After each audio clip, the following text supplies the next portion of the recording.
Doesn't look like Dick was too welcome here in Tulsa. He wasn't. No. Now we're going to cover some of the connections between the Bush administration and the Middle East. In 1972, George Bush, along with his buddy, James R. Bath, were suspended from flying status at the Texas Air National Guard for failing to attend their annual medical exam. James R. Bath was a former director at the Bank of Credit and Commerce International, also known as the BCCI, which later became the focus in 1991 of the world's worst financial scandal in what was called a $20 billion plus heist.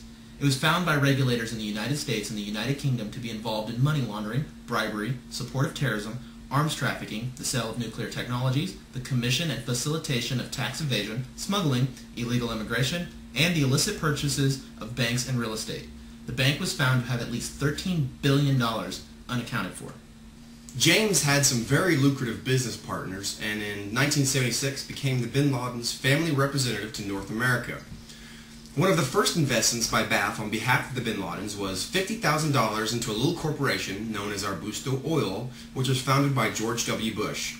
In 1982, Arbusto became Bush Exploration, which neared financial collapse in 1984 and was merged with Spectrum 7. George Bush became the CEO of Spectrum 7, which reported a net loss of $1.5 million in 1985 and was bought for $2.2 million by Harken Energy in 1986. George Bush was also on the board of directors for Harken. In June of 1990, Bush sold most of his Harken shares, and 1 week later, Harken announced an overall loss of $23.2 million, which triggered an investigation by the Securities and Exchange Commission. Robert Jordan was the lawyer who represented and successfully saved George Bush from any criminal penalties. While defending Bush, he was also working for Baker Botts, which was owned by James Baker. Baker also happened to be the senior counselor of the Carlyle Group from 1993 to 2005. The Carlyle Group is the 10th largest defense contractor in the world and has extensive ties to Enron, Saudi Arabia, the bin Ladens, and the Bush family. It just so happens that the Carlyle Group was having a meeting on September 11, 2001 with James Baker, George Herbert Walker Bush, and relatives of none other than Osama bin Laden himself.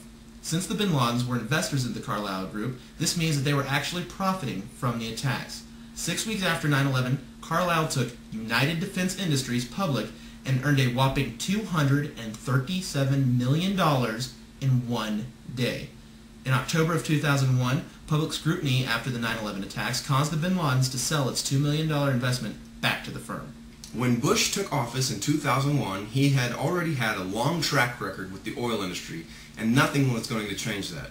Condoleezza Rice, who was a former board member of Chevron, was appointed as Secretary of State. The Vice President, Dick Cheney, was formerly the CEO of Halliburton, a company in which he still holds stock. Dr. Zalmay Mimozi Khalizad, who conducted risk analysis for Unical's Trans-Afghanistan pipeline, was appointed the U.S. Ambassador to Afghanistan and the U.S. Ambassador to Iraq. Not only did he appoint several oil buddies, but he also helped some old friends. Robert Jordan, the man who defended Bush during his Harken energy scandal, served as the ambassador to Saudi Arabia from 2001 to 2003.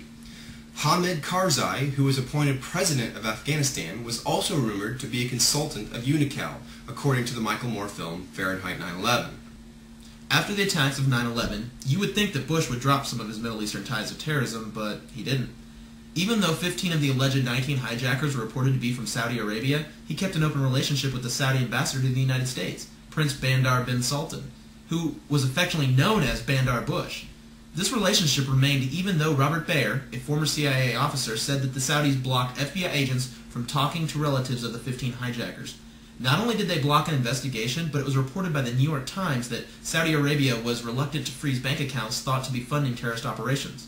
The Bush administration did not raise a public complaint about these issues because they did not want to offend the Saudis, even though they are on the list of human rights violators by Amnesty International.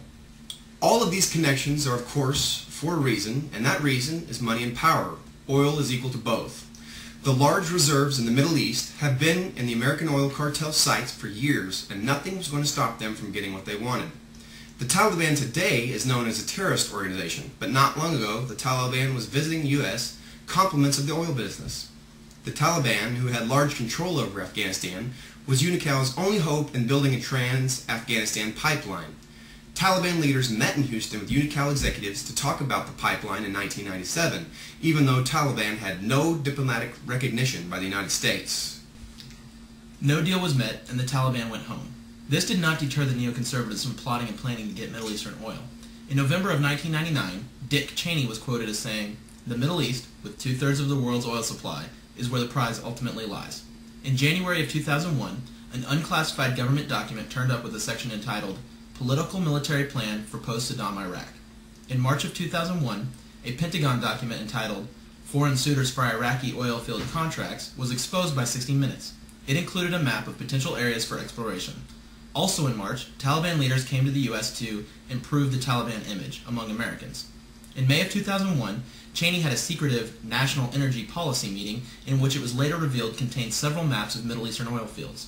In April of 2001, an energy security report urges review of U.S. policy toward Iraq. It states that the United States should conduct an immediate policy review toward Iraq, including military. This report also happened to have been sponsored by James Baker, the senior counselor of the Carlyle Group. It is easy to see that the neoconservative agenda has been about getting Middle Eastern oil and engaging Iraq well before 9/11 ever gave them their Pearl Harbor type event they needed, as stated by the Project for the New American Century.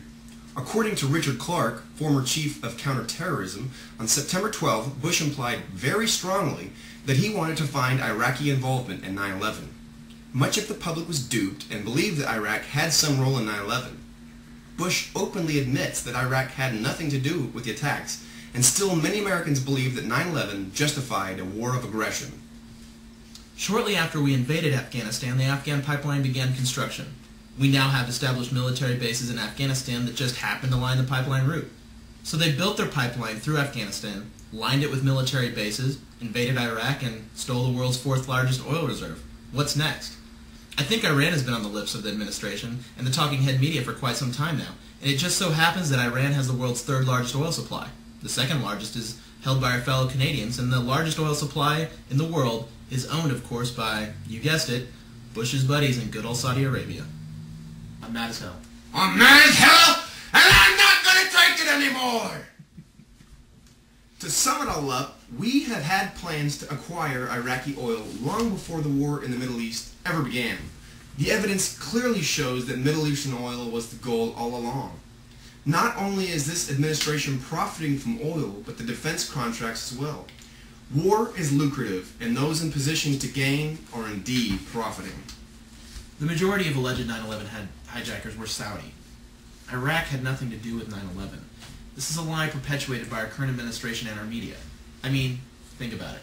Where the hell are the weapons of mass destruction? Who the hell put Saddam in power? And who the hell provided the sarin mustard gas that Saddam used to kill his own people? Think for yourself, wake up, and give a damn. I'm Joe Piccarelli. And I'm Wes Rowe. Because you deserve the truth.